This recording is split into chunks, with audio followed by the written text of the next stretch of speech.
พักอยู่ลพบุรี โรงแรมชั้น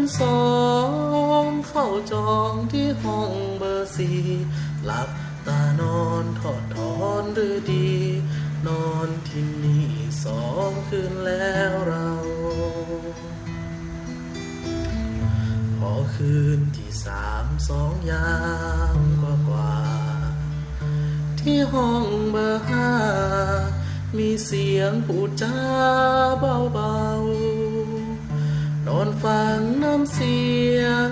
ใกล้เคียงคล้ายเสียงแฟนเก่าแนบหูฟังข้างฟ้าเบาๆเหมือนแฟนเรา